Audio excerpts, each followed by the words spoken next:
Hello students, अब आज का टॉपिक होगा पावर। पिछले वाले वीडियो में हम लोगों ने देखा था पैरेलल कॉम्बिनेशन और सीरीज कॉम्बिनेशन। देखिए ये टॉपिक इंपॉर्टेंट है, छोटा टॉपिक है, सवाल बोर्ड में आ जाएगा। तो आज का जो टॉपिक होगा वो होगा हमारा पावर को लेके। पिछले वाले में हम लोगों ने करा था पैरेलल कॉम्बिनेशन और सीरीज कॉम्बिनेशन। कब हम कहते हैं पैरेलल कॉम्बिनेशन, कब हम कहते हैं सीरीज कॉम्बिनेशन, ये लास्ट टॉपिक है इस चैप्टर का। छोटे छोटे और भी टॉपिक है वो आप बुक से कवर कर सकते हैं, बट जो मेन पॉइंट है करंट इलेक्ट्रिसिटी वाला टॉपिक का वो हम लोग आज कवर करके फिनिश करेंगे इस चैप्टर को। उसके बाद हम स्टार्ट करेंगे मैग्नेटिक इफेक्ट, है ना। ठीक है, तो निकालिए फिर से पेन कलम, आराम से पढ़ने बैठिए और स्टार्ट हो जाइए। So my name is Rohit Raj and you are watching Physics Plus. Fine. चलिए, तो बहुत अच्छा है, स्टार्ट ले लेते हैं। थोड़ा सा रिवीजन कर लेते हैं पिछली क्लास वाले। देखो बिना रिवीजन का काम तो होगा नहीं, तो पिछली क्लास वाले का रिवीजन ले ले। तो हमारे पास जो कॉम्बिनेशन आया था, अगर हमारी क्लास में देखें तो कॉम्बिनेशन आया था, एक कॉम्बिनेशन बना था हमारा क्या, सीरीज कॉम्बिनेशन। ये एक कॉम्बिनेशन आया था, this is your series combination. और दूसरा कॉम्बिनेशन आया था हमारा एक पैरेलल कॉम्बिनेशन। एक सीरीज कॉम्बिनेशन और एक पैरेलल कॉम्बिनेशन। क्लियर हो रहा है। सीरीज कॉम्बिनेशन में हमने क्या देखा था कि जो आर इक्विवेलेंट है वो R1 plus R2 plus R3 plus dot dot dot, मान लो मैंने Rn तक जोड़ दिया, जितना भी है सारे रेसिस्टेंस को जोड़ दो। सीरीज कॉम्बिनेशन की एक और खास बात थी कि इसमें जो I रहेगा वो कांस्टेंट होगा और जो पोटेंशियल है वो वेरिंग होगा। और एक खास बात थी कि जो R इक्विवेलेंट है ये very much of R1 R2 whatsoever, each individual resistance से ज़्यादा होगी किसकी, R इक्विवेलेंट का। यानी इसलिए हम लोग इसका नाम दे दिए थे क्या, मैक्सिमम एफर्ट, यानी मैक्सिमम रेसिस्टेंस बोलते हैं जब हम किसी रेसिस्टेंस को सीरीज में कनेक्ट करते हैं। ये सारी बातें पिछली क्लास वाले वीडियो में आप देखेंगे जाके, तो वहाँ हो रखा है। I am just going to revise, इसको थोड़ा सा रिवाइज कर रहे हैं क्योंकि आपको एक बार रिकॉल हो जाए। अगर मान लीजिए आप पैरेलल कॉम्बिनेशन की बात कर रहे हैं, तो पैरेलल कॉम्बिनेशन में हमने ये देखा था 1/r इक्वल, याद है कुछ इस तरह का बनाया था, एक ऐसा जिसमें वायर हम डिफरेंट ले रहे हैं। तो मान लो मैंने यही कर लिया, तो क्या हो जाएगा 1/r1 plus 1/r2 plus dot dot dot 1/rn तक, ये हो जाएगा। ये क्या हो जाएगा अपना R इक्विवेलेंट। इसमें I जो है वो क्या है, ये वेरिंग है, और V जो है वो क्या है, कांस्टेंट है। बट R इक्विवेलेंट जो है यहाँ पे वो लेस देन होगा हर इंडिविजुअल से, लेस देन होगा R इक्विवेलेंट की वैल्यू।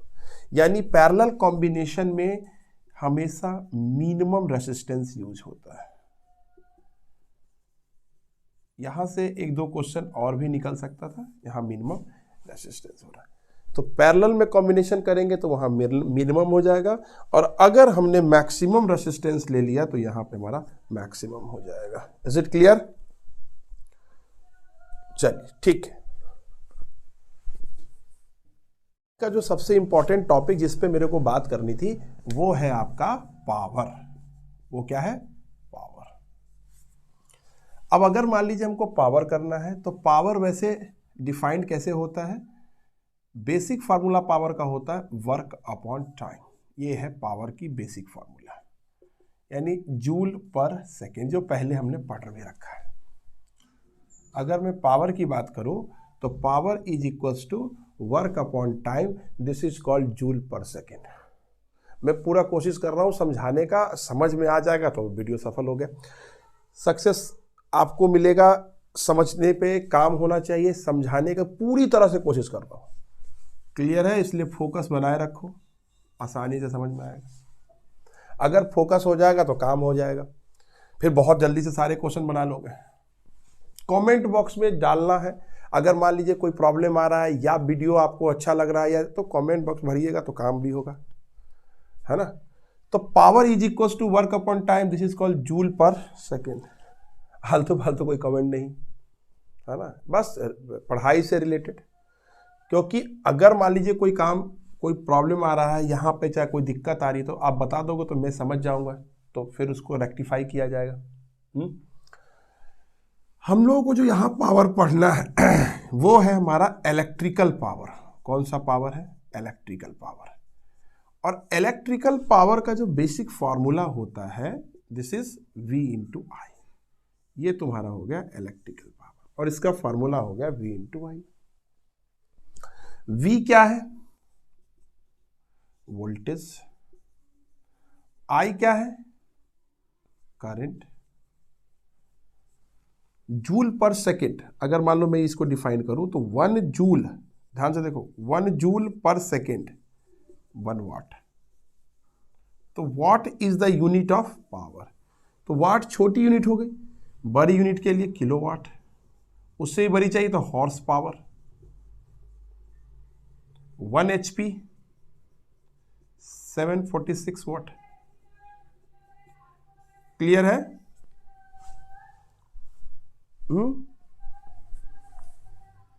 हो गया अच्छे से। तो यानी अपने पास आ गया 1 horse power is equal to कितना? 746 वाट। देखिए अब अगर मान लीजिए मेरे को पावर समझना है कि हम लोगों को यहां पे पावर की जो यूज है वो कैसे होगा, तो पावर का यहां पे बेसिक फार्मूला जो आएगा वो कितना आएगा? Voltage into current. Voltage into current, ये पावर आएगा यहां पे। अब ये जो पावर आया है वोल्टेज इंटू करंट, तो पावर को भी दो तरीके से जोड़ना है। एक तो हम लोग सीरीज में जोड़ सकते हैं रेसिस्टेंस के साथ, और एक हमने क्या जोड़ा, इसको पैरेलल कर लिया। और बीच किसके बेस पे कर रहे हैं? तो बेस हमारा होगा ओम्स लॉ। कौन सा लॉ होगा? Ohm's law. तो V इक्वल्स टू क्या होता है? IR। पावर इक्वल्स टू क्या फॉर्मूला? VI। सीरीज में है तो V equals to IR into क्या पुट करोगे आप यहाँ पे? I। कितना लिखोगे यहाँ पे? I²R। यानी पावर डायरेक्टली प्रोपोर्शनल होगा रेसिस्टेंस के। किस में? सीरीज में। यानी रेसिस्टेंस की वैल्यू मैक्सिमम होगी तो पावर भी मैक्सिमम होगा। इसलिए तो जैसे मान लीजिए कि हमने 5, 6, 7, 8, 10 बल्ब को एक साथ जोड़ दिया और सीरीज में जोड़ दिया, और जरूरत है बल्ब को जितना करंट का, उससे ज्यादा, जरा सा भी ज्यादा करंट हमने सप्लाई किया, तो उसमें क्या होगा? पावर एकदम से बढ़ जाएगा। तो बढ़ेगा तो क्या करेगा? वो बल्ब को फ्यूज कर देगा। तो जल्दी बल्ब फ्यूज होता है सीरीज कनेक्शन के अंदर। अब पैरेलल कनेक्शन में क्या होता है? P equals to VI। तो यहां पे ये फार्मूला लगाएंगे, I equals to V/R। Formula में मिस्टेक नहीं बिल्कुल होना चाहिए। अगर आपका फार्मूला क्लियर है तो सारा काम क्लियर है। तो P इक्वल्स टू V की जगह I की जगह V, तो V ठीक है, I की जगह पे क्या लिखोगे? V/R। तो कितना आ जाएगा यहाँ पे? V²/R। तो ये हो गया आपका पावर।